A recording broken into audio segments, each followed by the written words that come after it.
Hi guys and welcome back to the channel Deepak Yadav Education. Welcome to the Daily Hindu News and Editorial Analysis of 4th of September 2021.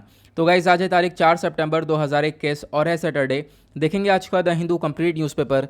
The Hindu complete newspaper को analyse करेंगे, but lecture में आगे बढ़ने से पहले अगर आप लोगों को ये कंप्लीट न्यूज़पेपर का पीडीएफ चाहिए तो क्या करना है, सबसे पहले डाउनलोड करना है टेलीग्राम और फिर जाकर सर्च बॉक्स में टाइप करना है Deepak Yadav education. As you can see guys आप लोगों को ये वाला चैनल मिल जाएगा, उस पर क्लिक करना और जाकर इस चैनल को ज्वाइन कर लेना। देखो अगर आप लोगों को इस तरीके से ये चैनल नहीं मिलता है तो नीचे डिस्क्रिप्शन बॉक्स में आप सभी लोगों को टेलीग्राम का लिंक दिया गया है, वो लिंक इसी चैनल का है। जैसे आप उस पर क्लिक करोगे ऑटोमेटिकली ये चैनल ओपन हो जाएगा, इसको जाकर ज्वाइन कर लेना। नाउ ज्वाइन करने से फ़ायदा क्या होगा, यहाँ पर आपको डेली बेसिस पर द हिंदू न्यूज़पेपर मिल जाता है, डेली करंट अफेयर के वीडियो का पीडीएफ मिल जाता है, डेली बहुत सारे डिजिटल नोट्स मिल जाते हैं और ये सारी चीज़ें मिलती हैं बिल्कुल फ्री में, तो जाकर इसको ज़रूर ज्वाइन करना। नाउ बढ़ते हैं आगे, और आगे बढ़ने से पहले हमेशा की तरह हम लोग अपने लेक्चर को एक मैप के क्वेश्चन के साथ स्टार्ट करेंगे। तो आज आप सभी लोगों को मैप में जाकर देखना है लीबिया को कहाँ पर है ये एग्जैक्टली लोकेटेड, इंडिया के कंपैरिजन में कहाँ पर है अच्छे से मैप में देखना, फिर आकर नीचे कमेंट सेक्शन में टाइप करना जिससे कि आप लोग इसको लंबे समय तक याद रख पाओगे। तो चलो शुरुआत करते हैं। यह है आज का सबसे पहला आर्टिकल। यहाँ पर चर्चा हो रही है अफगानिस्तान के बारे में। आपको मालूम है अफगानिस्तान के अंदर आज के टाइम पर क्या सिनेरियो क्रिएट हो चुका है, पूरे अफगानिस्तान के ऊपर तालिबान का आज के टाइम पर कंट्रोल हो चुका है। तो आज के टाइम पर अफगानिस्तान के अंदर कोई सरकार है नहीं, तो अब यहाँ पर इस आर्टिकल के अंदर इसी को लेकर चर्चा हो रही है कि अभी यहाँ पर 2-3 दिन बाद हो सकता है कि एक सरकार का अनाउंसमेंट किया जाए और वो सरकार तालिबान गवर्नमेंट के नाम से जानी जाएगी। तालिबान सरकार बनाने वाला है अब पूरे अफगानिस्तान के अंदर।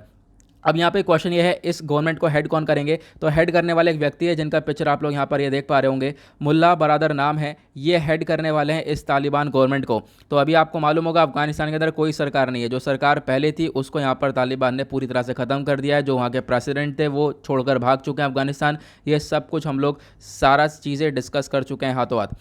अब यहाँ पे बात करें, ये जो तालिबान के को फाउंडर है मुल्ला बरादर, ये एक नए अफगान गवर्नमेंट को लीड करने वाले हैं और एक तरीके से ये नए लीडर के तौर पर देखेंगे। उसके बाद यहाँ पर मुल्ला बरादर के साथ साथ और भी बहुत सारे लोग हैं जो कि यहाँ पर इस गवर्नमेंट को बनाने वाले हैं।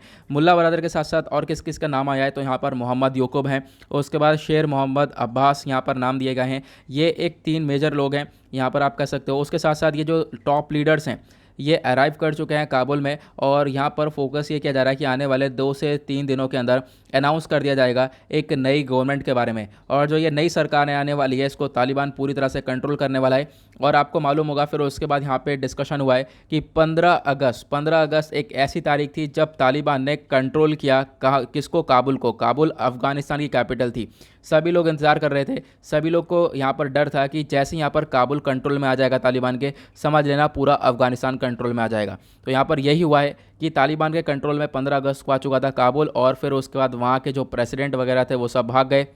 ये चीज़ें यहाँ पर देखने को मिली हैं और उसके बाद आप कह सकते हो कि यहाँ पर आज के टाइम पर एक नई सरकार बनती हुई नजर आएगी। फिर उसके बाद यहाँ पर बोला गया चाइना जो है यहाँ पर एक ट्वीट भी कर चुका है कि चाइना की जो यहाँ पर जो बीजिंग है वो अपना एम्बेसी को ओपन रखने वाला है काबुल के अंदर। और बहुत सारी कंट्रीज़ को यहाँ पर इंतज़ार है कि किस प्रकार से यहाँ पर सरकार बनाई जाएगी। देखो बहुत सारी कंट्रीज़ इसी को लेकर इंतजार कर रहे हैं कि यहाँ पर गवर्नमेंट बनाई जाएगी, तो देखेंगे हम लोग कितने समय तक ये काम करेगी। क्योंकि आज के टाइम पर बहुत सारी कंट्रीज़ ने अभी तक Taliban as a government recognition नहीं दिया है अफगानिस्तान के अंदर। कोई भी कंट्री रिकग्नाइज़ करने को तैयार नहीं है, क्योंकि यहाँ पर हो सकता है जो 20 साल पहले वाली सिचुएशन थी, बहुत सारे लोगों के साथ ह्यूमन राइट वोलेशन ये जैसी चीज़ें देखने को मिल रही थी वो चीज़ें वापस से देखने को मिले। तो यहाँ पर बहुत सारी कंट्रीज़ ने सेट कर रखा है कि लगभग यहाँ पर सरकार बनेगी तो 1 साल तक चलेगी, उसके बाद देखेंगे क्या इफेक्ट पड़ा है अफगानिस्तान के ऊपर। अगर यहाँ पर सही हुआ तो उसी के बाद यहाँ पर बहुत सारी कंट्रीज़ अफगानिस्तान को रिकग्नाइज़ करने वाली हैं, तो यहाँ पर ये चीज़ें हम लोग को देखने को मिलेंगी। ओके, तो यह है एक छोटा सा आर्टिकल, बट यहाँ पर कुछ इंपॉर्टेंट चीज़ें हैं जो कि आप लोगों को ध्यान में रखना है। ठीक है, तो ये कंप्लीट होता है, उसके बाद आते हैं अगले आर्टिकल की तरफ। अगला आर्टिकल यहाँ पे आपको देखने को मिल जाएगा, बात करी गई है एडिबल ऑयल के बारे में। तो आपको मालूम होगा ये जो ऑयल प्राइसेस हैं, अब यहाँ पर एक ऑयल काफ़ी ज़्यादा चर्चा में था हाल ही में, पाम ऑयल। ठीक है, अभी मैं आपको बताऊंगा उसके बारे में भी। अभी यहाँ पर क्या हो रहा है, ऑफिशियल्स का स्टेटमेंट, जो हमारी फूड सेक्रेटरी उनका स्टेटमेंट ये दिया गया है कि जो एडिबल ऑयल है यानी कि खाने वाला जो तेल है जिसको हम लोग सब्जी में या फिर अलग अलग चीज़ों में इस्तेमाल कर रहे हैं, इन तेल के जो प्राइसेस हैं वो लगभग यहाँ पर रिलैक्स होने वाले हैं एक तरीके से। उनके अंदर छूट मिलने वाली है दिसंबर तक, ऐसा यहाँ पे बोला गया। जो ये एडिबल ऑयल के प्राइसेस हैं ये सॉफ्टन होंगे, मतलब कि थोड़ी बहुत यहाँ पर छूट मिलेगी, कम होंगे दिसंबर तक, ये देखने को मिलेगा। और यहाँ पर बोला गया है कि बहुत सारे ऑयल्स हैं, जैसे कि सनफ्लावर ऑयल हो गए, soya oil, vanaspati oil, palm oil, mustard oil, groundnut oil, इन सभी पर प्राइसेस थोड़े से कम होते हुए हम लोगों को नजर आएंगे। अब यहाँ पर इससे इम्पैक्ट क्या पड़ेगा इंडिया के ऊपर? देखो बहुत बड़ा इम्पैक्ट पड़ेगा, क्योंकि आज के टाइम पर इंडिया एक one of the most importer है। इम्पोर्टर, मैं इम्पोर्टर वर्ड यूज़ कर रहा हूँ, मतलब हम लोग दूसरी कंट्री से आज के टाइम पर ये तेल को खरीद रहे हैं। करेंटली अगर हम बात करें, इंडिया 60% अपना जो एडिबल ऑयल है वो दूसरी कंट्री से खरीदता है। और यहाँ पे आपको मालूम होगा, इसी चक्कर में अभी यहाँ पर हमारी सरकार ने बहुत पहले एक मिशन अनाउंस किया था। तो उस मिशन का नाम क्या था, ज़रा नीचे कमेंट सेक्शन बताना। वो मिशन पाम ऑयल से रिलेटेड है, जहाँ पर बोला गया था कि 11,000 करोड़ रुपए जो है आने वाले 5 साल में दिए जाएंगे पाम ऑयल की प्रोडक्शन के ऊपर, ताकि हम लोग दूसरी कंट्रीज़ के ऊपर अपनी डिपेंडेंसी को ख़त्म कर सके। तो उस मिशन का नाम क्या था बताना, और साथ ही साथ उसका मेन पर्पज़ क्या था ये भी नीचे कॉमेंट सेक्शन में ज़रूर बताना। तो यहाँ पर इस आर्टिकल में यही चर्चा है कि आने वाले टाइम पर हो सकते हैं जो ये ऑयल के प्राइसेस हैं, एडिबल ऑयल के प्राइसेस, वो थोड़े से हम लोग को रिलैक्स होते हुए नजर आए दिसंबर तक। ओके, उसके बाद आते हैं अगले आर्टिकल की तरफ। देखो यहाँ पर ऊपर वाला जो आर्टिकल है इसमें कुछ इतना खास नहीं है कि हम एग्जाम के पर्सपेक्टिव से कुछ पढ़ सकें, ठीक है, एग्जाम में कुछ पूछा जा सके। हाँ, इस वाले आर्टिकल में क्या पूछा जा सकता है, ऑयल प्राइसेस को लेकर। और यहाँ पर क्या है कि जो पाम ऑयल वाली कंडीशन है, सब चीज़ें मैं आप लोगों को ऑलरेडी बता चुका हूँ। तो इसी वजह से मैंने आपको उस मिशन के बारे में पूछा है, जो मिशन अभी यहाँ पर हाल ही में लॉन्च किया गया है, जिसका मेन पर्पज़ है पाम ऑयल का प्रोडक्शन करना हमारी कंट्री के अंदर। ओके, नाउ अब यहाँ पे एक अगला आर्टिकल आता है, ये भी काफ़ी इंपॉर्टेंट है। तो सुप्रीम कोर्ट के कॉलेजियम ने, ध्यान रखना, जो सुप्रीम कोर्ट का कॉलेजियम सिस्टम है इसने क्लियर कर दिया है लगभग 68 नेम को। 68 जो नेम है वो हाई कोर्ट जजेस के लिए यहाँ पर क्लियर कर दिए गए हैं। अब यहाँ पर क्या मुद्दा है इसको हम लोग समझेंगे। अभी आपने देखा था हाल ही में ऐसा हम लोग को देखने को मिला था कि सुप्रीम कोर्ट के अंदर 9 जजेस को अपॉइंट किया गया है, ठीक है, 9 जजेस अपॉइंट करे गए। लेकिन कैसे अपॉइंट होते हैं सुप्रीम कोर्ट के जजेस? तो कॉलेजियम सिस्टम के थ्रू अपॉइंट होते हैं। उसी प्रकार के हाई कोर्ट के जजेस भी कॉलेजियम सिस्टम के थ्रू ही अपॉइंट होते हैं। तो हम लोग को समझना यह है ये कॉलेजियम सिस्टम एग्जैक्टली क्या है जिसके थ्रू जजेस को अपॉइंट किया जाता है। तो यहाँ पर हम लोग समझेंगे। तो यहाँ पर आप कह सकते हो उसी को लेकर आर्टिकल है कि सुप्रीम कोर्ट के कॉलेजियम ने अभी 68 नेम क्लियर कर दिया है हाई कोर्ट के जजेस के लिए। अलग अलग हाई कोर्ट्स हैं जहाँ पर इतने इतने अलग अलग नाम जो हैं यहाँ पर लाए गए हैं। अब कॉलेजियम सिस्टम एग्जैक्टली क्या है? देखो एक सिस्टम है जिसमें क्या करते हैं हम लोग, जजेस को अपॉइंट करते हैं, जजेस को ट्रांसफ़र करते हैं। ओके, ये आप लोगों को ध्यान रखना है। अब ये कॉलेजियम सिस्टम की शुरुआत कहाँ से हुई थी? 1981 में सबसे पहले एक कॉन्सेप्ट था। 1981 में एक कॉन्सेप्ट क्या लाया गया, मान लो किसी जज को अपॉइंट करना है, ठीक है, मान लो किसी भी जज को अपॉइंट करना है। तो जज को अपॉइंट करने के लिए यहाँ पर क्या चाहिए था, हमें चीफ जस्टिस ऑफ इंडिया का रिकमेंडेशन चाहिए था, ठीक है। चीफ जस्टिस ऑफ इंडिया जो कि आज के टाइम पर एन.वी. रमन साहब हैं, उस समय कोई और होंगे, तो यहाँ पर उनका रिकमेंडेशन चाहिए होता था। तो ये 1981 की कहानी थी। लेकिन आगे आगे बढ़े, 1993 आया। 1993 में चीज़ें बदल गई। सुप्रीम कोर्ट ने कॉलेजियम सिस्टम को जो है इंट्रोड्यूस कर दिया। अब यहाँ पर बोला कि जो चीफ जस्टिस ऑफ इंडिया हैं ये अकेले नहीं देखेंगे, इनका इंडिविजुअल ओपिनियन नहीं रहेगा, इनके साथ 2 और सीनियर जजेस को यहाँ पर डाला गया कि एक कॉलेजियम सिस्टम बनाया गया। कॉलेजियम सिस्टम के अंदर एक चीफ जस्टिस ऑफ इंडिया होंगे, साथ ही साथ 2 सीनियर जजेस होंगे। इनके आपस के बीच में बातचीत होगी, बातचीत होने के बाद यहाँ पर ये किसी जज को अपॉइंट करेंगे। ओके, तो यहाँ पर कॉलेजियम सिस्टम बनाया। और उस समय कितने मेंबर हुआ करते थे? उस समय 3 मेंबर हुआ करते थे, ठीक है। अब ये कहानी और आगे बढ़ी, समय आया 1998 का। अब 1998 में क्या हुआ, सुप्रीम कोर्ट ने क्या करा, इस कॉलेजियम सिस्टम को और एक्सपेंड कर दिया। अभी हमने देखा कि सुप्रीम कोर्ट के अंदर अभी तक 3 जजेस हैं, ठीक है, 3 लोग हैं, 3 मेंबर हैं। अब यहाँ पर इसको एक्सपेंड कर दिया। 3 मेंबर कौन कौन से? एक है चीफ जस्टिस ऑफ इंडिया, फिर उसके बाद 2 यहाँ पर आपको जजेस देखने को मिल जाएंगे, ठीक है, सीनियर मोस्ट जजेस। अब यहाँ पर क्या हुआ, 1998 में इसको एक्सपेंड कर दिया गया। 1998 में यहाँ पर 2 जजेस को और ऐड कर दिया गया, ठीक है, 2 सीनियर और जजेस होंगे। अब यहाँ पर ये 5 मेंबर हो गए, ठीक है। तो आपको ध्यान रखना है कॉलेजियम सिस्टम के अंदर आज के टाइम पर भी यहाँ पे 5 मेंबर आपको देखने को मिलेंगे। ये 5 मेंबर मिलकर डिसाइड करते हैं कि यहाँ पर किस प्रकार से जजेस को अपॉइंट करना है, कौन से जजेस को अपॉइंट करना है। ओके, तो सुप्रीम कोर्ट का जो कॉलेजियम सिस्टम है ये हेड करा जाता है चीफ जस्टिस ऑफ इंडिया के द्वारा, और जो हाई कोर्ट का कॉलेजियम सिस्टम है ये लेड किया जाता है चीफ जस्टिस के द्वारा। तो आपको ध्यान रखना है। अब यहाँ पर सुप्रीम कोर्ट के कॉलेजियम सिस्टम के हम लोग बात कर रहे हैं, तो इसको डिस्कस करेंगे। तो यहाँ पर आपको 4 अदर सीनियर मोस्ट जजेस भी देखने को मिलते हैं उसी कोर्ट के, मतलब 5 मेंबर होते हैं टोटल मिला के। मैं अभी आपको बता चुका हूँ।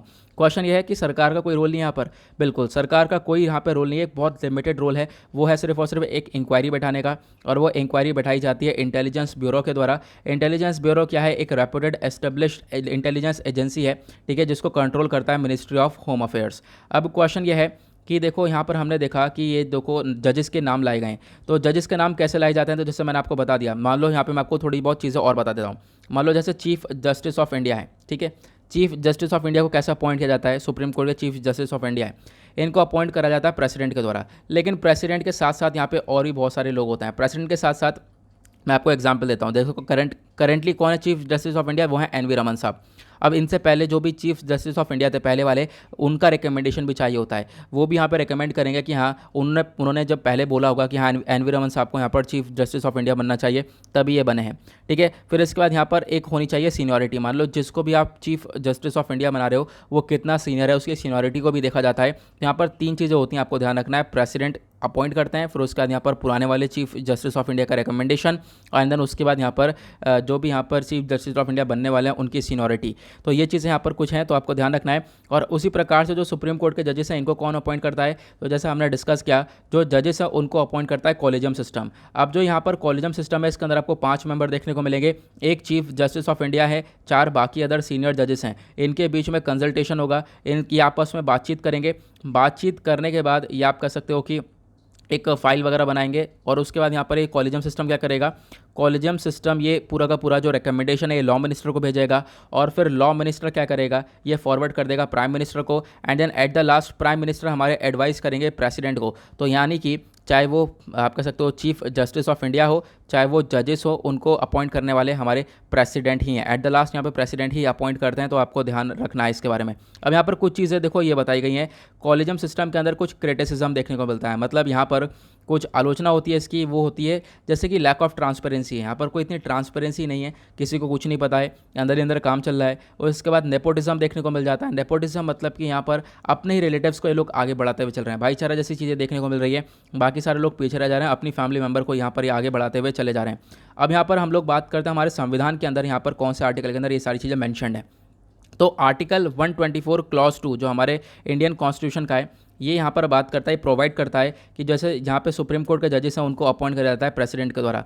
एक कंसल्टेशन होता है हमारे चीफ जस्टिस ऑफ इंडिया के साथ, पूरा का पूरा आप कह सकते हो कि मतलब कि जो कॉलेजियम सिस्टम है उसका इस्तेमाल करके कंसल्टेशन करने के बाद यहाँ पर नाम रिकमेंड करके आगे अपॉइंट किया जाता है। तो आपको ध्यान रखना है जो जजेस हैं सुप्रीम कोर्ट के, उनके लिए आर्टिकल 124 क्लॉज 2 के अंदर लिखा हुआ है। और आर्टिकल 217 जो है हमारे इंडियन कॉन्स्टिट्यूशन का, वो स्टेट करता है जो जज हैं हाई कोर्ट के, ठीक है, एक तरीके से जो जजेस हैं हाई कोर्ट के उनको भी अपॉइंट किया जाता है प्रेसिडेंट के कंसल्टेशन के थ्रू। प्रेसिडेंट कंसल्ट करते हैं चीफ जस्टिस ऑफ इंडिया के साथ, आपको ध्यान रखना है। फिर यहाँ पर गवर्नर ऑफ स्टेट का भी रोल हो जाता है जब हम लोग हाई कोर्ट के जजेस को अपॉइंट करते हैं। तो ये कुछ चीज़ें हैं जो कि बहुत इंपॉर्टेंट है, और आप लोग जब इंडियन पॉलिटी पढ़ोगे बाय लक्ष्मीकांत, वहाँ पे भी आपको ये सारी चीज़ें देखने को मिलेंगी।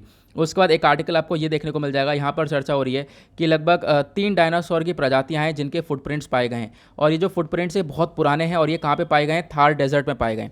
तो ये काफ़ी इंपॉर्टेंट आर्टिकल हो सकता है एनवायरमेंट पर्सपेक्टिव से। आपको सिर्फ और सिर्फ स्पीशीज़ का नाम देखना है, कितने पुरानी स्पीशीज़ हैं। तो एक मेजर डिस्कवरी है ये, और बात करी गई है कहाँ पर, जो थार डेजर्ट है राजस्थान जैसलमेर डिस्ट्रिक्ट के अंदर, वहीं पर ये 3 प्रजातियों के बड़े बड़े फुटप्रिंट पाए गए। फुटप्रिंट आप लोग यहाँ पर ये देख सकते हो, कुछ इस प्रकार की इमेजेस यहाँ पर न्यूज़पेपर के अंदर पोस्ट की गई हैं। अब ये 3 बड़ी बड़ी प्रजातियाँ कौन सी है डायनासोर की, तो यहाँ पर ये तीनों के नाम हैं।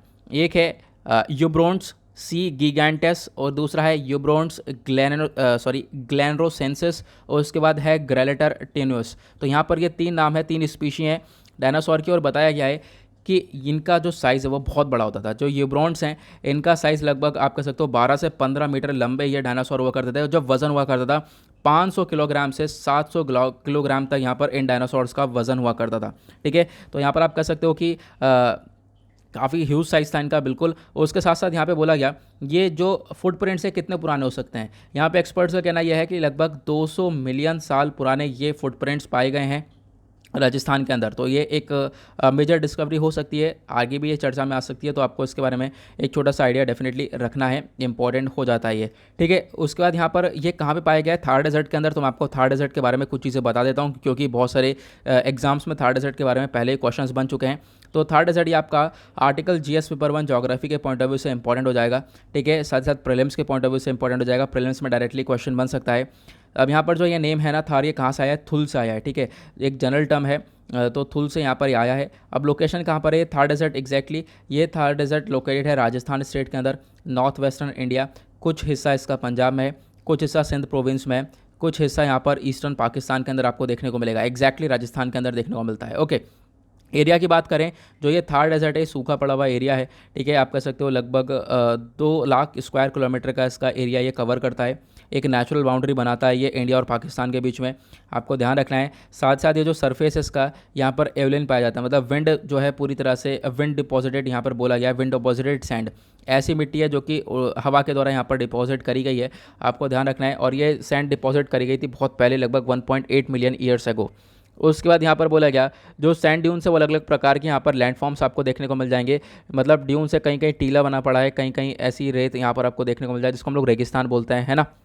अलग अलग शेप्स और साइजेस, मोशंस वगैरह देखने को मिल जाते हैं, अलग अलग पैटर्न लैंडफॉर्म्स देखने को मिल जाते हैं यहाँ पर, ये बताया गया। अब यहाँ पर जो ये हमारा थार डेजर्ट है, इसके आसपास कौन कौन से एरियाज़ हैं, मतलब कौन कौन से एरिया से सराउंड करता है, तो आपको याद रखना है ये बॉर्डर करता है। एक तो है इरीगेटेड इंडस रिवर प्लेन है टुवर्ड्स द वेस्टर्न साइड, तो वेस्टर्न साइड में ये पड़ता है। नॉर्थ साइड में पंजाब प्लेन पड़ता है, नॉर्थ ईस्ट साइड में अरावली रेंज पड़ता है, ठीक है। सॉरी, नॉर्थ और नॉर्थ ईस्ट साइड में पंजाब प्लेन पड़ता है, और साउथ ईस्ट साइड में अरावली रेंज पड़ता है, और साउथ साइड में रन ऑफ कच्छ पड़ता है। तो इन सब के थ्रू यहाँ पर ये पूरा का पूरा थार डेजर्ट घिरा हुआ है, तो आपको ध्यान रखना है। बहुत सारी लेक्स हैं, जैसे कि आप कह सकते हो सैलिन लेक बेड्स पाई जाती हैं यहाँ पर, जिसका नाम है धंट, ठीक है। धन वाली लेक यहाँ पर पाई जाती है, तो आपको इसके बारे में छोटा सा आइडिया रखना है। फ्लोरा और फौना क्या क्या है, मतलब कौन कौन से पेड़ पौधे यहाँ पर पाए जाते हैं। तो ये जो रीजन है ये प्रोड्यूस करता है हर्बेशियस प्लांट्स को, ठीक है, हर्ब्स वाले प्लांट्स को, जैसे कि कैक्टस हो गया, नीम, खेजरी, एकिशिया, ये बहुत सारे प्लांट्स हैं जिनको यहाँ पर ये प्रोड्यूस करता है डेजर्ट। उसके बाद यहाँ पर एक तरीके से बहुत सारे जानवर पाए जाते हैं, जैसे कि लेपर्ड हो गया, एशियाटिक वाइल्ड कैट हो गया, उसके बाद चौसिंघा हो गया, चिंकारा, बंगाल डेजर्ट, ठीक है, बंगाल डेजर्ट फॉक्स हो गया, ब्लैक बक हो गया, और भी बहुत सारी प्रजातियां पाई जाती हैं रेप्टाइल्स के डेजर्ट के अंदर। तो आपको इसके बारे में ध्यान रखना है, क्योंकि एक इंपॉर्टेंट प्रीलिम्स क्वेश्चन यहाँ से बन सकता है। नाउ बढ़ेंगे अगले आर्टिकल की तरफ। नाउ यहाँ पर एक छोटा सा आर्टिकल है, लेकिन इंपॉर्टेंट होने वाला है। यहाँ पर सरकार ने बोल दिया है जो आईटी रूल्स हैं, अभी आपको मालूम होगा एक नए आईटी रूल्स हम लोग हाल ही में लेकर आए हैं, वो है information technology intermediate guidelines and digital media ethics code rules 2021, ठीक है, ये रूल्स का नाम था। अब यहाँ पे रूल्स लाए गए हैं, क्यों लाए गए हैं, ताकि जो अनलॉफुल कंटेंट है उसको रेगुलेट किया जा सके, ये हमारे गवर्नमेंट का स्टेटमेंट है। अब बाकी चीज़ जो पढ़नी है उससे हमारा कोई मुद्दा इतना है नहीं कि हम लोग यहाँ पर ये केसेस देखें, क्या केस हुआ है, ये चीज़ें। बट अब यहाँ पर मेन क्या है, आईटी रूल्स हैं, तो हमें एग्जैक्टली आईटी रूल्स को पढ़ना ही होगा। आईटी रूल्स क्या है, तभी हमें पूरा आर्टिकल समझ में आएगा, ठीक है। तो यहाँ पे गवर्नमेंट इस चीज़ को लेकर बोला है कि आईटी रूल्स का मेन काम क्या है, जो अनलॉफुल कंटेंट है उसको रेगुलेट करना है। तो मैं आपको बता देता हूँ, बहुत समय हो चुका है आईटी रूल्स को पढ़े हुए, लगभग 1.5-2 महीना हो चुका है। आज हम दोबारा से देखने वाले हैं, तो ध्यान से सुनना, इसके बारे में एक रिवीजन हो जाएगा। तो ये जो नए आईटी रूल्स हैं 2021 वाले, ये आर्टिकल आपका GS paper 2 plus GS paper 3 दोनों के पॉइंट ऑफ व्यू से इंपॉर्टेंट हो जाएगा। वेरियस टॉपिक्स हैं जो कि आपके सिलेबस से रिलेट होते हैं, government policies, intervention, scientific innovation, IT and computer, ये सब आपको अपने सिलेबस में देखने को मिलेगा, ठीक है, यूपीएससी का जो सिलेबस है। अब यहाँ पे बात करते हैं न्यूज़ में क्यों है, क्योंकि हाल ही में हम लोगों ने देखा गवर्नमेंट ने नोटिफाई किया ये एक नए आईटी रूल 2021। फुल फॉर्म क्या है अभी मैंने आपको बताया था, फिर से बता देता हूँ, information technology intermediate guidelines and digital media ethics code rules 2021। अब यहाँ पर इन रूल्स का मेन फोकस किस चीज़ के ऊपर है, सोशल मीडिया प्लेटफॉर्म्स के ऊपर है और ओटीटी प्लेटफॉर्म्स के ऊपर है। मैं आपको पहले बता देता हूँ, सोशल मीडिया प्लेटफॉर्म्स आप समझ गए होंगे कौन से हो गए, फेसबुक, व्हाट्सएप, इंस्टाग्राम, ट्विटर, ये सब सोशल मीडिया हो गया। अब यहाँ पर क्या होगा, बहुत सारा फेक कंटेंट आता है, बहुत सारा अनलॉफुल कंटेंट आता है, बहुत सारा ऐसा कंटेंट आता है जो कि रिलीजन बेसिस पर काफ़ी कॉन्फ्लिक्ट क्रिएट कर देता है। उन सबको रेगुलेट किया जाएगा इन आईटी रूल्स के थ्रू। हमारी सरकार यहाँ पर रेगुलेट करवाएगी उन सब चीज़ों को। कैसे रेगुलेट करेंगे आगे मैं आपको दूंगा। प्लस ओटीटी प्लेटफॉर्म्स हो गए, ओवर द टॉप प्लेटफॉर्म्स, आपको मालूम होगा अमेजन, नेटफ्लिक्स, अमेजन प्राइम, ये सारे ओटीटी प्लेटफॉर्म्स हैं, ठीक है। अब यहाँ पर जो ये ओटीटी प्लेटफॉर्म्स है, इसके अंदर भी बहुत ज़्यादा पोर्नोग्राफिक कंटेंट देखने को मिलता है, तो उन कंटेंट को रेगुलेट करने के लिए हमारी सरकार ने ये स्टेप उठाया है। अब हम इसको समझेंगे, इसका बैकग्राउंड समझेंगे। देखो 2018 से लेकर चर्चा चल रही थी, 2020 के अंदर यहाँ पर चर्चा हुई, फिर उसके बाद फाइनली हम लोग इन रूल्स को लेकर आए। ये जो नए रूल्स हैं ये हम लोग लेकर आए। अब यहाँ पर इन नए रूल्स के अंदर फोकस करके किया गया है। अब यहाँ से एग्जैक्टली आर्टिकल शुरू होता है। सबसे पहला यहाँ पर फोकस ये किया गया है ग्रीवेंस रेड्रेसल मैकेनिज्म को। जो आईटी रूल्स 2021 है, ये सबसे पहली चीज़ क्या बोलते हैं, जो भी ये सोशल मीडिया प्लेटफॉर्म्स हैं, ठीक है, फेसबुक, ट्विटर, ये जितने भी प्लेटफॉर्म्स हैं, इनको क्या करना पड़ेगा, पहला स्टेप उठाना है ग्रीवेंस रेड्रेसल मैकेनिज्म। यानी कि एक ऐसा मैकेनिज्म, एक ऐसा तरीका होना चाहिए जहाँ पर मान लो कोई व्यक्ति है, मतलब कोई व्यक्ति जिसको कोई परेशानी है, तो वहाँ वो परेशानी वो कहाँ पे देगा, अपने सोशल मीडिया प्लेटफॉर्म से लेकर कोई परेशानी तो वो कहाँ पे देगा, ठीक है। तो उसके लिए यहाँ पर एक ग्रीवेंस ऑफिसर होना चाहिए जो कि कंप्लेंट्स को डील करेगा, लोगों की कंप्लेंट्स को डील करेगा, उस प्रकार का ग्रीवेंस ऑफिसर होना चाहिए और वो मैंडेटरी है, कंपलसरी है, ऐसा यहाँ पे आईटी रूल्स के अंदर बताया गया। दूसरा यहाँ पे क्या बोला गया, आपको ऑनलाइन सेफ्टी परखनी होगी, डिग्निटी ऑफ यूज़र्स को यहाँ पर इंश्योर करना पड़ेगा। मतलब आप जो भी यहाँ पर फेक कंटेंट है, अनलॉफुल कंटेंट है, उसको रिमूव करो। प्लस लगभग आप कह सकते हो 24 घंटे के अंदर, जैसे ही आपको कंप्लेंट मिली है 24 घंटे के अंदर अंदर उस कंप्लेंट का रेस्पॉन्स यहाँ पर मिल जाना चाहिए उस व्यक्ति को, उस पर्टिकुलर इंडिविजुअल को, जिससे कि उसको दिक्कत ना हो, ये यहाँ पर इंश्योर किया गया। अब क्या हुआ, अब यहाँ पर और चीज़ें बोली गई, जैसे कि यहाँ पर आप कह सकते हो कि जैसे और भी, जैसे कि आपको अपॉइंटमेंट करना पड़ेगा एक नए चीफ कंप्लायंस ऑफिसर का, नोडल कॉन्टैक्ट पर्सन का। देखो एक ग्रीवेंस ऑफिसर को अपॉइंट, देखो यहाँ पर क्या क्या बोला गया, मैंने अभी आपको दो पॉइंट बता दिया। उसके बाद यहाँ पर बोला गया इन प्लेटफॉर्म से कि आप लोग एक चीफ कंप्लायंस ऑफिसर को यहाँ पे अपॉइंट करोगे, नोडल कॉन्टैक्ट पर्सन को अपॉइंट करोगे, रेसिडेंट ग्रीवेंस ऑफिसर को अपॉइंट करोगे जो कि यहाँ पर इंडिया का रेसिडेंट होगा, ठीक है। तो यहाँ पर इन कंपनीज़ को इन सबको अपॉइंट करना पड़ेगा ताकि कंटेंट को पूरी तरह से रेगुलेट किया जा सके। और फिर उसके बाद आपको एक रिपोर्ट तैयार करनी पड़ेगी मंथली बेसिस पर, एक कंप्लायंस तैयार करना पड़ेगा मंथली बेसिस पर, 6 मंथ के बेसिस पर, ईयरली बेसिस पर। आपको पूरा का पूरा एक रिपोर्ट तैयार करना पड़ेगा कि आपने कितना कंटेंट रिमूव करा है, किस प्रकार का कंटेंट रिमूव करा है, ठीक है। ये बोला गया इन प्लेटफॉर्म से। उसके बाद यहाँ पर इन्होंने बोला आपको एनेबल करना पड़ेगा आइडेंटिटी ऑफ द ओरिजिनेटर, ये सबसे मेन पॉइंट था। इस मेन पॉइंट पर काफ़ी हद तक विवाद भी क्रिएट हुआ था, आपको मालूम होगा, हमने बहुत डिस्कशन किया है 2-2.5 महीने पहले। अब क्या है, ओरिजिनेटर का मकसद है यहाँ पर, मतलब क्या है कि मान लो व्हाट्सएप के ऊपर कोई फेक न्यूज़ फैली और वो फेक न्यूज़ बहुत ज़्यादा फैली है, मतलब बहुत तेज़ी से फैल चुकी है, और क्या हुआ उसकी वजह से बहुत ज़्यादा महंगाई बढ़ गई, लोगों ने दुकानें बंद कर ली, मतलब काफ़ी वायलेंस क्रिएट हो गया, कुछ भी हो सकता है। अब यहाँ पर आपको यहाँ देखना यह है कि ये जो फेक न्यूज़ है ये कहाँ से शुरू हुई थी। तो यहाँ पर ये जो आईटी रूल्स है हमारे, ये क्या बोलते हैं, ये कहते हैं सोशल मीडिया प्लेटफॉर्म से कि आप लोगों को पता लगाना है ये जो एक तरीके से फेक न्यूज़ है इसकी शुरुआत कहाँ से हुई, ओरिजिनेटर कौन है, सबसे पहली बार इस प्लेटफॉर्म के ऊपर ये न्यूज़ किसके थ्रू डाली गई थी, उसके बाद ये न्यूज़ फॉरवर्ड होती हुई चली गई आगे। तो सबसे पहले आपको ओरिजिनेटर को पकड़ना पड़ेगा जिसने भी यहाँ पर ये इस न्यूज़ को सबसे पहले डाला है इस प्लेटफॉर्म के ऊपर, ओके। और फिर पकड़ के बाद ऑब्वियस सी बात है उसके खिलाफ कार्रवाई चलेगी। उसके बाद यहाँ पर क्या हुआ, उसके बाद यहाँ पर आईटी रूल्स ये बोलते हैं कि आपको जितने भी अनलॉफुल इन्फॉर्मेशन है उसको रिमूव करना पड़ेगा। अनलॉफुल इन्फॉर्मेशन के अंदर आपको यहाँ पर बहुत सारी फेक न्यूज़ भी देखने को मिलेगी, ठीक है, और भी बहुत सारे कंटेंट देखने को मिल जाएंगे, बहुत सारा कॉन्फ्लिक्ट क्रिएटेड कंटेंट देखने को मिल जाएगा। हमारे इंडिया की सोवरेनिटी और इंटीग्रिटी के लिए जो यहाँ पर कंसर्न वाली चीज़ें पैदा करेगा उस कंटेंट को रिमूव किया जाएगा, ये चीज़ यहाँ पर फोकस रखी गई थी। तो आपको ध्यान रखना है ये सोशल मीडिया के लिए था। अब हम बात करते हैं ओटीटी प्लेटफॉर्म्स के लिए। ओटीटी प्लेटफॉर्म्स मतलब कि ओवर द टॉप प्लेटफॉर्म्स के लिए क्या क्या बातचीत कही गई थी। तो ओवर द टॉप प्लेटफॉर्म्स के लिए भी यहाँ पर कुछ इसी प्रकार की चीज़ें हैं, जैसे कि सबसे पहली बात, ओवर द टॉप प्लेटफॉर्म्स को टारगेट किया गया है उनके पोर्नोग्राफिक कंटेंट की वजह से, क्योंकि जो नेटफ्लिक्स या फिर ये अमेजन प्राइम वगैरह आप देखने को मिलेगा, यहाँ पर सबसे ज़्यादा पोर्नोग्राफिक कंटेंट ही यहाँ पर पब्लिश होता है।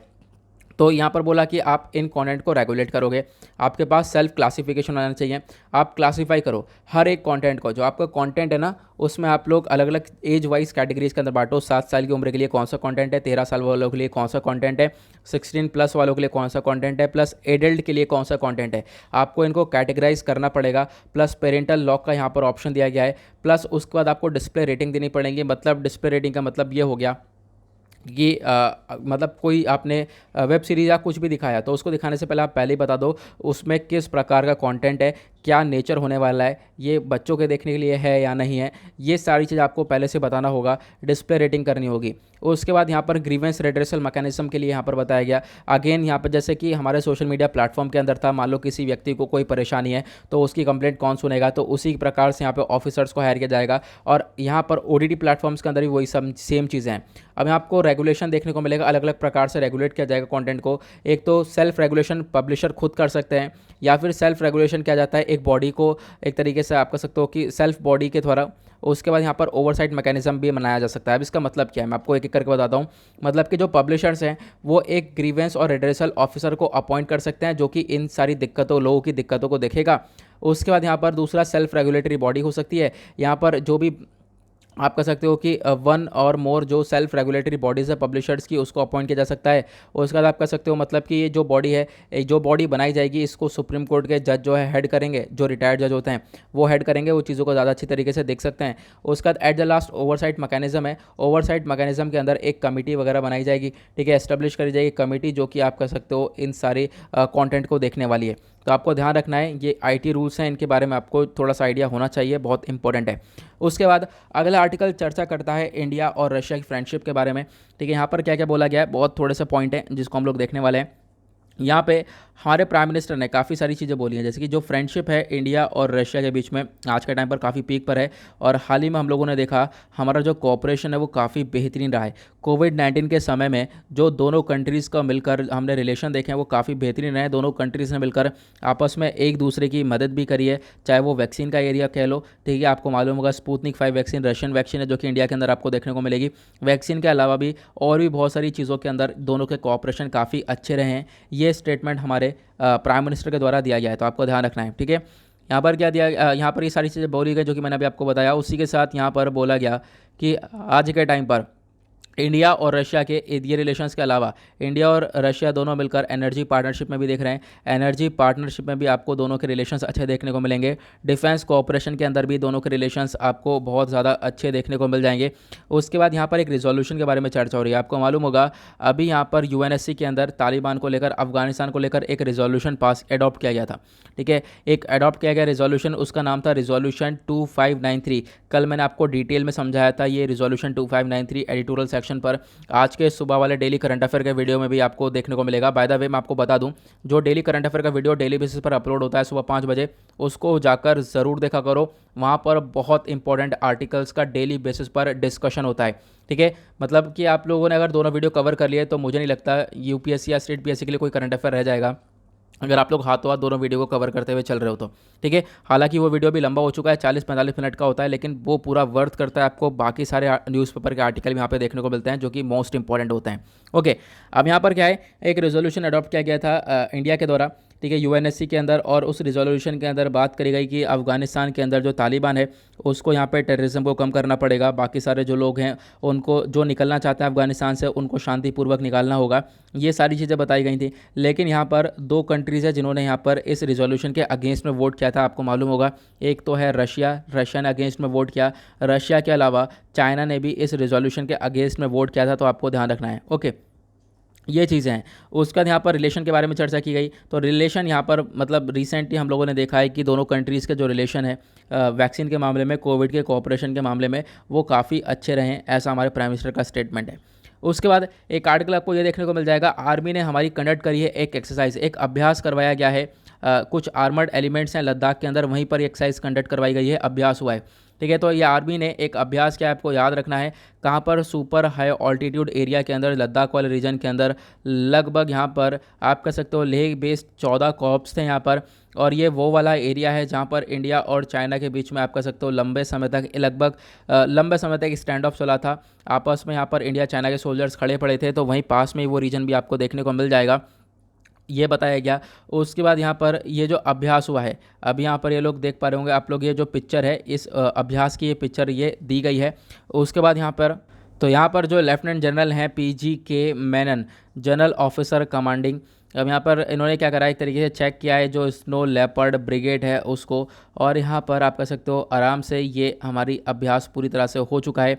स्नो लेपर्ड ये ब्रिगेड है, ये कहाँ पे लोकेटेड है, ये न्योमा के अंदर लोकेटेड है, जो कि काफ़ी हद तक क्लोज है चुजूल के पास, ठीक है। चुजूल आपको मालूम होगा वही रीजन जहाँ पर काफ़ी हद तक कॉन्फ्लिक्ट क्रिएट हुए थे इंडिया और चाइना के बीच में, वो चीज़ें हम लोगों ने देखी थी। उसके बाद इंडिया और चाइना के कॉन्फ्लिक्ट के बारे में चर्चा हो रही है। पिछले 1 साल के अंदर हम लोगों ने देखा काफ़ी हद तक डिस्प्यूट रहे दोनों कंट्रीज़ के बीच में, पेंगोंग सो लेक वाले एरिया पर, चुजूल वाले एरिया पर, ठीक है। लद्दाख के बहुत सारे एरियाज़ में हम लोगों ने देखा कि दोनों कंट्रीज़ के बीच में स्टैंड ऑफ चला लगभग 1 साल तक।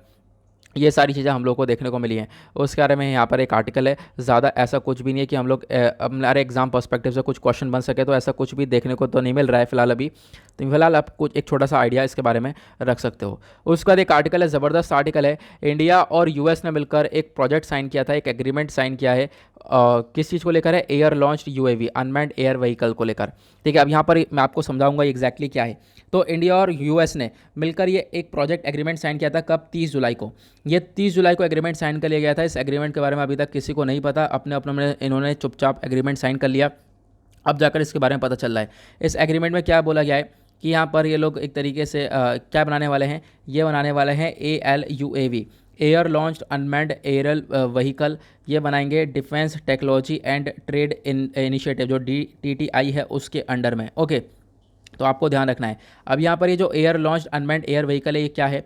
ये आपको ड्रोन्स के बारे में मालूम होगा। ठीक है, अनमैन्ड एयर व्हीकल्स क्या होते हैं? ड्रोन्स होते हैं। ठीक है, अब ड्रोन्स तो यहाँ पर आपको समझ में आ रहा होगा, बिल्कुल ड्रोन्स है, लेकिन ये क्या है? एयर लॉन्च्ड ड्रोन्स हैं। एयर लॉन्च मतलब इसको एयरक्राफ्ट से लॉन्च किया जाएगा। कोई एयरक्राफ्ट होगा बड़ा सा, एयरक्राफ्ट यहाँ पर इन ड्रोन्स को लेकर जाएगा और वो जो है इसमें हवा में इस ड्रोन्स को लॉन्च कर देगा, साथ ही साथ लॉन्च करेगा, फिर वो ड्रोन भी वहाँ पर उड़ने लगेगा। ठीक है, अब यहाँ पर ये जो एक तरीके से एयरक्राफ्ट ड्रोन है, ये काफ़ी लंबे दूर मतलब दूरी एरिया के लिए लायक बनाए जाएंगे। तो आपको ध्यान रखना है, जो डिस्टेंस काफ़ी दूर होगा, मान लो मतलब आप कह सकते हो कि 2000 किलोमीटर का दूर का डिस्टेंस है, तो उतना ड्रोन थोड़ा ट्रैवल कर सकता है। तो ड्रोन की जगह पर क्या होगा? उस एयरक्राफ्ट को ले जाया जाएगा और एयरक्राफ्ट इतना ट्रैवल कर सकता है और फिर उसके बाद आप कह सकते हो कि वहाँ पर ड्रोन को छोड़ा जाएगा। ठीक है, तो यहाँ पर इसमें आपको ध्यान रखना है, कोलेब्रेशन करा है इन दोनों ने ही। यहाँ पर इंडिया और यूएस ने मिलकर एक तरीके से एक प्रोजेक्ट एग्रीमेंट साइन किया है इस चीज़ के ऊपर। अब यहाँ पर इस प्रोजेक्ट के ऊपर काम चल रहा है, तो आपको इसके बारे में एक छोटा सा आइडिया रखना है। अब एक सेकंड, ये एक बहुत इंपॉर्टेंट स्टेप है दोनों कंट्रीज़ के बीच में। पहले से इन दोनों के डिफेंस रिलेशंस अच्छे हैं और डिफेंस रिलेशंस को और ज़्यादा अच्छा किया जा रहा है। और बोला गया, देखो एक यहाँ पर स्टेप, ये सिग्निफिकेंट स्टेप है। क्यों? क्योंकि दोनों कंट्रीज़ मिलकर अपनी जो टेक्नोलॉजी है उसके अंदर डीपली यहाँ पर आगे बढ़ रहे हैं। ठीक है, दोनों नेशंस आगे बढ़ते हुए नज़र आ रहे हैं। जो मेन एम यही है कि एक तरीके से फोकस किया जा सके कोलैबोरेटिव टेक्नोलॉजी के ऊपर, साथ मिलकर रिसर्चेस हों, कोलैबोरेट करके दोनों कंट्रीज़ मिलकर टेक्नोलॉजी सेक्टर के अंदर वर्क करें। तो इन चीज़ों के ऊपर यहाँ पर आपको फोकस होता हुआ ये नज़र आएगा। ओके, चलो आगे बढ़ते हैं अगले आर्टिकल की तरफ। और क्या है हमारे पास अगला आर्टिकल? तो इतने कुछ यहाँ पर खास आर्टिकल देखने को मिलेंगे नहीं। आते हैं हम लोग अब पेज नंबर 11 और 12, ये पूरा का पूरा एडवर्टीजमेंट भरा हुआ पेज है। पेज नंबर 13 के ऊपर आएंगे, दैट इज़ वर्ल्ड सेक्शन, देखेंगे दुनियादारी में क्या चल रहा है। अगेन यहाँ पर अफगानिस्तान के बारे में चर्चा हो रही है और अफगानिस्तान के बारे में आपको एक एक चीज़ मालूम होगी डेफिनेटली। तो अभी यहाँ पर क्या देखने को मिला है कि लगभग आप कह सकते हो जो तालिबान बैटल है वो देखने को मिली है for final hold out province को लेकर। अब देखो तालिबान अफगानिस्तान के अंदर एक जगह ऐसी देखने को मिली जहाँ पर तालिबान का कंट्रोल नहीं हुआ था। कौन सी? पंजशीर वैली। पंजशीर वैली के अंदर बहुत सारे लोग हैं, बहुत सारे यहाँ पर आपको देखने को मिलेंगे जिन्होंने यहाँ पर एक तरीके से इस पूरी चीज़ को अपोज किया है। ये एंटी तालिबान फाइटर्स हैं। ठीक है, तालिबान के अगेंस्ट में एंटी तालिबान फाइटर्स हैं, अफगानिस्तान के पंजशीर वैली के अंदर देखने को मिलेंगे। इन्होंने फ्राइडे में बोला कि ये लोग बैटलिंग कर रहे थे, लड़ रहे थे एक तरीके से अपने ये एरिया के लिए, क्योंकि यहाँ पर तालिबान जो है इस एरिया को भी कैप्चरिंग में लगा, इस एरिया को कैप्चर करने में लगा पड़ा है। ठीक है, तो बहुत सारी रिपोर्ट्स ये बताती हैं कि तालिबान ने जो है पंजशीर वैली को भी कैप्चर कर लिया है, लेकिन बहुत सारी रिपोर्ट्स अभी भी यहाँ पर बताती हैं कि पंजशीर वैली को कैप्चर नहीं किया गया है। तो अभी यहाँ पर इस चीज़ को लेकर काफ़ी हद तक कन्फ्यूजन क्रिएट देखने को मिलेगा। ठीक है, पंजशीर वैली एक ऐसा जगह देखने को मिलेगा जहाँ पर तालिबान का कंट्रोल अभी तक नहीं हुआ था।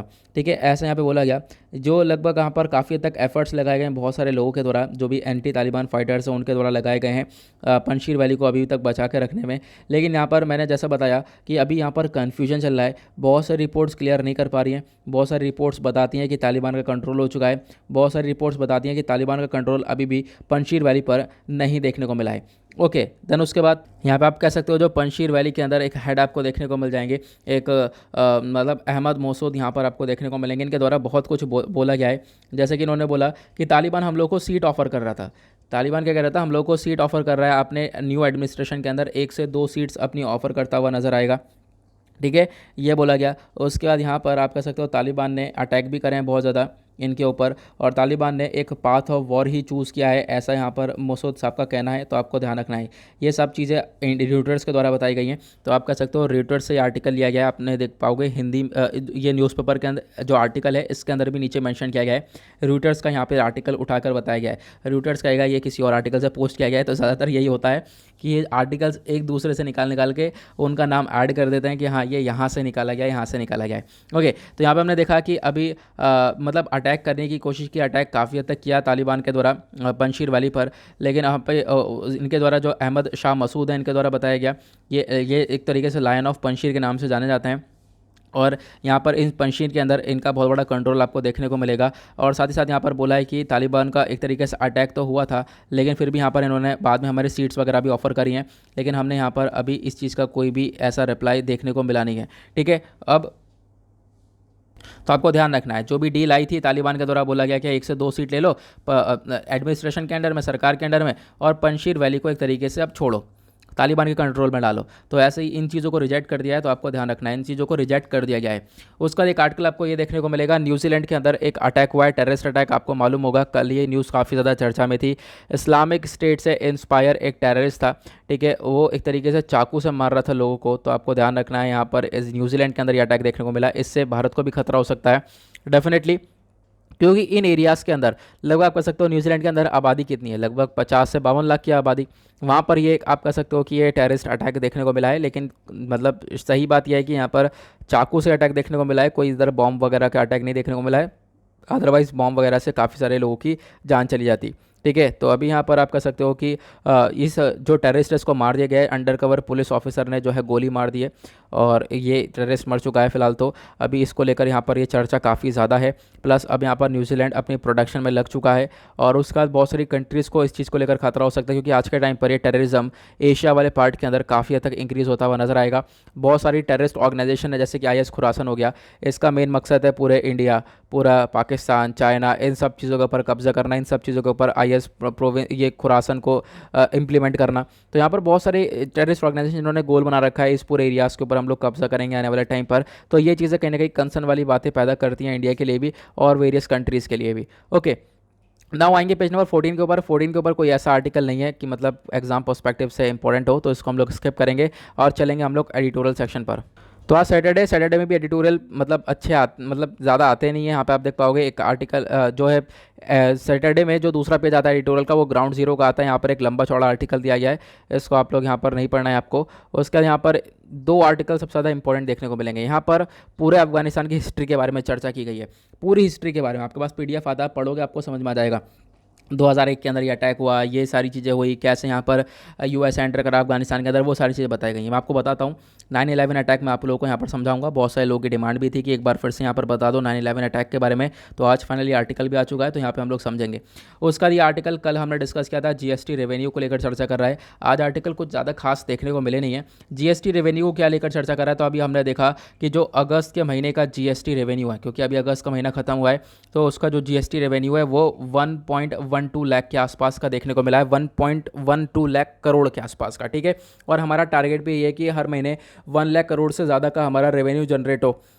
लेकिन फिर भी यहाँ पे बोला गया अभी भी यहाँ पे कुछ अच्छा इतना है नहीं, क्योंकि इसको हम लोग अगर कंपेयर करें पिछले साल से, तो पिछले साल से कंपेयर करने में ज़्यादा अच्छा है। देखो पिछले साल तो बहुत बुरा हाल था कोरोना की वजह से, लॉकडाउन की वजह से, इन सब चीज़ों की वजह से हमारे पास GST कलेक्शन भी नहीं आ पा रहा था। लगभग आप कह सकते हो 93,000 करोड़ के अंदर यहाँ पर काफ़ी हद तक हमारा GST कलेक्शन गिर रहा था, और हमारा टारगेट ये था कि हम लोग 1 लाख करोड़ के आसपास गेन करें, लेकिन ऐसा हम लोग देख ही नहीं पा रहे थे। अब यहाँ पर क्या हुआ, 1 लाख करोड़ रुपये तो आ ही रहे हैं यहाँ पर महीने का, ये GST कलेक्शन का रेवेन्यू जनरेट हो रहा है। तो यहाँ पे एग्जैक्टली ये भी बोला गया कि आने वाले टाइम पर देखो हमारी जो इकॉनमी है, कल भी मैंने डिस्कस किया था और आज सुबह डेली करंट अफेयर वाले वीडियो में भी डिस्कस किया है, जो हमारी इकॉनमी है, इकॉनमी रिकवर होगी वी शेप में। वी शेप मतलब क्विक मूवमेंट देखने को मिलता है, मतलब एकदम तेज़ी से गिरावट देखने को मिली है, तेज़ी से यहाँ पर इंक्रीमेंट भी देखने को मिल जाएगा। जो GST रेवेन्यू है ये इंडिकेट करता है जो हमारी रिकवरी है, ना ही वो स्मूथ है ना ही वो फास्ट है, ठीक है, अभी के लिए ऐसा चल रहा है, लेकिन आने वाले टाइम पर डेफिनेटली वी शेप की रिकवरी होगी, ऐसा यहाँ पे एक्सपर्ट्स के द्वारा बताया गया। लेकिन जैसा यहाँ पर रेवेन्यू देखने को मिला है, क्योंकि पिछले महीने कुछ महीने से लगातार 1 लाख करोड़ के आसपास का रेवेन्यू देखने को मिल रहा है, और इससे पता ही चलता है हमारी रिकवरी ना यहाँ पर स्मूथ देखने को मिलेगी, ना ही तेज़ देखने को मिलेगी। ठीक है, तो यहाँ पर ये है कुछ मीडियम साइज़ में हमारी इकॉनमी रिकवर कर रही है, लेकिन इसको थोड़ा सा ग्रो करना पड़ेगा। और आने वाले टाइम पर देख पाओगे, मतलब बहुत सारे एक्सपर्ट्स का कहना यह है कि हम लोग को हमारी इकॉनमी थोड़ी सी ज़्यादा तेज़ी से रिकवरी देखने को रिकवर होती हुई देखने को मिलेगी। उसके बाद कल हमने डिस्कस किया था एक और आर्टिकल, आपको मालूम होगा जीडीपी को लेकर भी चर्चा हो रही है। जीडीपी भी हमारी थोड़ी बहुत एक तरीके से जो फर्स्ट क्वार्टर साल 2021-22 की जो जीडीपी है फर्स्ट क्वार्टर की, वो भी इंप्रूव हुई है, 20.1% से ग्रोथ देखने को मिली है। तो कहीं ना कहीं अब इंडिकेशन आ चुका है कि हमारी इकॉनमी थोड़ी बहुत अप हो रही है। अगर यहाँ पे कोरोना और ज़्यादा ना बढ़े तो हम लोग काफ़ी हद तक ग्रो कर जाएंगे आने वाले टाइम पर, वो सब आपको इस आर्टिकल के अंदर देखने को मिल जाएगा। उसके बाद इस आर्टिकल में चर्चा करते हैं। अब यहाँ पर पूरा का पूरा अफगानिस्तान के 9/11 अटैक के बारे में चर्चा हुई है। तो 9/11 अटैक क्या था, इसको हम लोग थोड़ा सा समझने वाले हैं। ओके, तो ये आर्टिकल आपका जीएस पेपर 2 के पॉइंट ऑफ व्यू से इंपॉर्टेंट हो जाएगा, आईआर के पॉइंट ऑफ व्यू से इंपॉर्टेंट हो जाएगा। तो ये न्यूज़ में क्यों है, क्योंकि अभी देखो अफगानिस्तान पूरी तरह से चर्चा में है, क्योंकि अफगानिस्तान के ऊपर पूरी तरह से तालिबान का कंट्रोल हो चुका है, इसी वजह से चर्चा में है। तालिबान क्या है, देखो तालिबान बहुत सारे स्टूडेंट्स हैं, ठीक है, स्टूडेंट्स हैं जो कि पश्तो लैंग्वेज के स्टूडेंट्स हैं। ओके, यहाँ पर आप कह सकते हो पश्तो लैंग्वेज के स्टूडेंट्स हैं। सबसे पहली बार ये एमर्ज हुए थे 1990s में, लगभग नॉर्दर्न जो पाकिस्तान है वहाँ पर ये एक तरीके से एमर्ज हुए थे ये सारे के सारे तालिबानीज़। उसके बाद ये बढ़ते हुए चले गए, अफगानिस्तान के अंदर भी आपको बहुत सारे तालिबान्स देखने को मिल जाएंगे, और बहुत सारी कंट्रीज़ इनको एज आ टेररिस्ट ऑर्गेनाइजेशन जो है पूरी तरह से देखती हैं। और बोला गया तालिबान जो है अफगानिस्तान को कंट्रोल करता था आज से 20 साल पहले, और 20 साल बाद अब ये जो आज का टाइम है फिर से यहाँ पर कंट्रोल आ चुका है तालिबान का। तो 20 साल पहले क्या हुआ था इसको हम लोग समझेंगे कि ये तालिबान का कंट्रोल कैसे ख़त्म हुआ।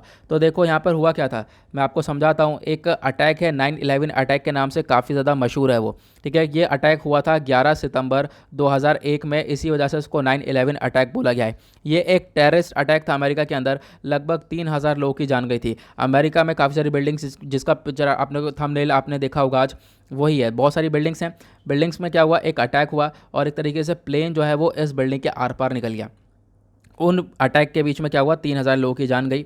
अब यहाँ पर आप कह सकते हो जब इसको लेकर काफ़ी हद तक जो उस समय जो यूएसए के प्रेसिडेंट थे उन्होंने एक इन्वेस्टिगेशन बैठाया कि अमेरिका के ऊपर किसने अटैक कर दिया है। तो जब इन्वेस्टिगेशन बैठाने के बाद पता एट द लास्ट ये चलता है कि देखो यह अटैक किसके द्वारा किया गया, यह अटैक किया गया है तालिबान सॉरी अलकायदा के द्वारा, ठीक है। अलकायदा एक टेररिस्ट ऑर्गेनाइजेशन है, अलकायदा के द्वारा। साथ ही साथ जो ओसामा बिन लादेन है जो अलकायदा को लीड कर रहा था, उसके द्वारा यहाँ पे अटैक किया गया है, ये पता चलता है। देखो टावर का नाम यहाँ पर इन्होंने ये चीज़ भी मेंशन कर रखी है, मतलब इतना डिटेल में इन्होंने सारा हिस्ट्री बताई है। टावर का नाम था ट्विन टावर, ठीक है, ऊपर आपको दिख रहा होगा ट्विन टावर है न्यूयॉर्क के अंदर, वहीं पर यह प्लेन आर पार क्रॉस कर चुका था, यह अटैक देखने को मिला था, ठीक है, इस ट्विन टावर में। अब यहाँ पर क्या है कि देखो मैंने आपको बताया कि पता ये चला यूएसए को कि ओसामा बिन लादेन का इसके पीछे हाथ था, ठीक है, और साथ ही साथ अलकायदा का हाथ था। ये चीज़ें हम लोगों को क्लियर हुई। अब क्या है, ये ओसामा बिन लादेन और अलकायदा ये कहाँ पे पाए जाएंगे, ऑब्वियसली बात है अब यूएसए को चाहिए, यूएसए के ऊपर अटैक किया है तो ये कहाँ पर थे, ये थे अफगानिस्तान के अंदर। अफगानिस्तान के अंदर उस समय साल 2001 की बात चल रही है, तो उस समय क्या था, तालिबान का पूरी तरह से कंट्रोल हुआ करता था। तालिबान कंट्रोल करता था अफगानिस्तान को, उस समय कोई सरकार वरकार नहीं थी। अब यहाँ पे क्या था, ये अलकायदा ओसामा बिन लादेन सब तालिबान के अंडर में थे, तालिबान के कंट्रोल में थे, ठीक है, अफगानिस्तान के अंदर पाए जाते थे। अब क्या हुआ, यूएसए को पता चल गया कि ओसामा बिन लादेन और अलकायदा तालिबान के अंदर में है, अफगानिस्तान के अंदर में है, ठीक है। यूएसए ने यहाँ पर डायरेक्टली तालिबान से बोला कि आप अपनी कंट्री से टेररिज्म को ख़त्म कर दो, यानी कि एक तरीके से जो ये आप कह सकते हो कि अलकायदा ग्रुप है इसको ख़त्म कर दो, आतंकवाद को ख़त्म कर दो। साथ ही साथ जो ओसामा बिन लादेन है वो यूएसए को सौंप दो। यहाँ पर ये मांग रखी गई यूएसए के द्वारा। तालिबान ने इस मांग को नहीं माना। तालिबान ने कहा हमारे पास ओसामा बिन लादेन नहीं है और हमें कुछ नहीं पता इन सब चीज़ों के बारे में। अब यूएसए को आया गुस्सा, यूएसए ने वॉर डिक्लेयर कर दी। यूएसए के जो जवान हैं वो घुस गए अफगानिस्तान के अंदर, कह रहे आपसे अगर नहीं ख़त्म होगा ये आतंकवाद तो हम ख़त्म करेंगे। और ये यूएसए के जवान सारे के सारे यहाँ पर एक तरीके से डिक्लेयर करी गई एक वॉर, और यूएसए के जवान घुस गए अफगानिस्तान के अंदर। अब अफगानिस्तान के अंदर उस समय घुसे 2001 के अंदर, 2001 के समय चल रहा है। और फिर उसके बाद यहाँ पर शांति बनाने के लिए बहुत सारे लोगों की जान भी गई है। क्या हुआ, उस समय यूएसए ने क्या करा, अफगानिस्तान के अंदर से तालिबान को ही उखाड़ के फेंक दिया, मतलब तालिबान का जो रिजीम था इसको ख़त्म कर दिया। और उसके साथ साथ यहाँ पर टेररिज्म आतंकवाद को ख़त्म करने की पूरी कोशिश करी है, ठीक है। तालिबान को यहाँ पर हटाया पूरी तरह से, ठीक है। ओसामा बिन लादेन को ही मारा, ओसामा बिन लादेन को बहुत बाद में मारा, 2011 में मारा था, पाकिस्तान में मारा था, आपको मालूम होगा, ठीक है, मतलब जो भी करने गए थे वो लोग धीरे धीरे उन्होंने किया। लेकिन हुआ क्या, सरकार वगैरह को अब यहाँ पर सही से इम्प्लीमेंट करना पड़ रहा था, क्योंकि अब जो है अफगानिस्तान के अंदर कुछ भी नहीं बचा, मतलब तालिबान वगैरह को सबको उखाड़ के फेंक दिया। अब वहाँ पे सरकार बनानी पड़ेगी, तो सरकार बनाई गई यूएसए के द्वारा। यूएसए ने वहाँ पर एक अच्छे से सही से सरकार बनाई। सरकार बनाने के बाद वहाँ पर एक तरीके से आप कह सकते हो कि अफगान फोर्सेस बनाई, वहाँ पे फोर्सेस को ट्रेन करा। कोई फोर्सेस वगैरह कुछ भी नहीं था वहाँ पे, फोर्सेस को बाद में वहाँ पे ट्रेन किया गया। ठीक है, उनको यहाँ पर इक्विपमेंट्स, हथियार प्रोवाइड करवाए अफगानिस्तान ने। तो अफगानिस्तान से ने लगभग, मैंने आपको बताया था, $3 ट्रिलियन यहाँ पे पैसा खर्चा है अफगानिस्तान के अंदर, मतलब पानी की तरह पैसा बहाया है यहाँ पर। ठीक है, उसके बाद आप कह सकते हो इतना कुछ करने के बाद 20 साल से ये शांति बना के रख रहा था। यूएसए के सोल्जर्स यहाँ पर थे, 20 साल से यहाँ पर यही सब कर रहे थे, वहाँ पे पीस को मेंटेन करवा रखा था। तालिबान से हमेशा लड़ाई चलती रहती थी अंदर, तालिबान और अफगानिस्तान की जो सरकार है इनके बीच में हमेशा लड़ाई चलती रहती, क्योंकि तालिबान चाहता था कि हमारा कंट्रोल वापस से आ जाए। तालिबान की यही मांग थी, हमारा कंट्रोल वापस से आ जाए। लेकिन यूएसए के जवान वहाँ पर थे, यूएसए के जवान कभी भी तालिबान का कंट्रोल वहाँ पर नहीं आने देते। लेकिन अभी क्या हुआ, हाल ही में कुछ टॉक्स हुई, टॉक्स होने के बाद यहाँ पर डिसीजन ये लिया गया कि जो यूएसए के सोल्जर्स हैं वो अब यहाँ से अफगानिस्तान से निकाले जाएंगे। यहाँ पर ये डिसीजन लिया गया, और यूएसए के सोल्जर्स को अफगानिस्तान से निकालने का डिसीजन लेने के बाद आप कह सकते हो कहीं ना कहीं तालिबान के अंदर एक विक्ट्री वाला सेंस जागने लगा कि यार अब यहाँ पे क्या हो रहा है, यूएसए के सोल्जर्स यहाँ से निकल रहे हैं, अफगानिस्तान से निकल रहे हैं, और अब हम अपना कंट्रोल लेकर आएंगे, एक तरीके से वापस से हमारा टाइम आने वाला है। ये यहाँ पर ये फोकस था। अब क्या हुआ कि यूएसए के सोल्जर्स वापस वाकई में निकलने लगे, अब वाकई में विड्रॉ करने लगे। जो बाइडन ने जो है काफ़ी सारी डेट रखी है, और उसके बाद आप कह सकते हो एट द लास्ट जो बाइडन ने काफ़ी, देखो यहाँ पे जो बहुत सारी टॉक्स हुई थी, मैंने आपको बताया एक मुर्रे टॉक हुई थी, मुर्रे टॉक फेल हो चुकी थी, दोहा टॉक हुई थी। दोहा टॉक के अंदर यहाँ पे डिस्कशन हो चुका था कि यूएसए अपने ट्रूप्स को वापस से विड्रॉ कर लेगा, यूएसए अपने ट्रूप्स को निकाल लेगा। अब यूएस का जो एग्जिट है ये चालू हुआ जुलाई 2021 से। यूएस ने जुलाई 2021 में यूएस ने क्लेम कर दिया था कि लगभग यहाँ पर 90% अपने ट्रूप्स को विड्रॉ कर चुका है। अब आज के टाइम पर जो सिनेरियो है वो आपको पता है, ये करंट सिनेरियो क्या है। यूएसए ने अपने सारे ट्रूप्स को निकाल लिया, 31 अगस्त लास्ट डेट थी, और 31 अगस्त तक सारे ट्रूप्स को, सारे जवानों को यूएसए बाहर निकाल चुका है। अब यहाँ पर बाहर निकाल चुका है, अपने कंट्री वापस बुला चुका है। अब क्या हुआ, तालिबान ने क्या किया, तालिबान ने वापस से अपना कंट्रोल पाया। तालिबान ने यहाँ पर इसी चीज़ का इंतजार किया था, और फिर उसके बाद तालिबान ने बहुत सारे एरियाज़ के ऊपर कब्जा करना चालू किया, और कब्जा करते करते ये काबुल तक पहुंचा। काबुल यानी अफगानिस्तान की कैपिटल है, उसके ऊपर कब्जा किया, और कब्जा करने के बाद वहां से जो अफगानिस्तान के प्रेसिडेंट थे अशरफ गनी और ये सारे लोग थे, वो सब यहां से भाग गए, और आज के टाइम पर तालिबान का पूरी तरह से कंट्रोल हो चुका है। ये पूरी है हिस्ट्री, आई होप आपको ये क्लियर हो गई होगी। नाउ आज के टाइम पर अभी हमने एक आर्टिकल कवर किया है कि तालिबान अपनी सरकार को अनाउंस करने वाला है, अपनी सरकार यहाँ पर एस्टेब्लिश करने वाला है, कहाँ पर, अफगानिस्तान के अंदर। ये सारी चीज़ें हम लोगों ने क्लियर कर ली हैं, ये सब आप देख पाओगे, मैंने आपको सब एग्जैक्टली बता दिया। ये यूएस के जो जवान प्रेजेंट थे वहाँ पर, इनका प्रेजेंस क्या क्या बेनिफिट देता रहा, क्योंकि वहाँ पर आतंकवाद इतना बड़ा नहीं, तालिबान के एक तरीके से वापस से कंट्रोल आया नहीं था काफ़ी लंबे समय तक। लेकिन बाद में जैसे यूएस ने एग्जिट किया, उसके बाद ही आप कह सकते हो कि यहाँ पर ये सारी चीज़ें देखने को मिली हैं। अफगान एग्जिट करके पूरा एग्जिट वाली चीज़ें मैंने आप लोगों को बता दी हैं, पूरा आर्टिकल मैंने आपको बहुत सिंपल शब्दों में, प्लस उसके बाद मैंने आपको सारे नोट्स के फॉर्म में ये सारी चीज़ें बता दी हैं, जो देख सकते हो आप इस प्रकार से अपनी चीज़ें ये सारी लिख सकते हो। ओके, ये सब हमने क्लियर कर लिया है। नाउ इसी के साथ करते हैं लेक्चर को समाप्त। आई होप गाइस आप लोगों को सभी आर्टिकल अच्छे से क्लियर हो गए होंगे। मिलते हैं आप लोगों से नेक्स्ट वीडियो में। आज के लिए bye bye, have a nice day, thank you and जय हिंद।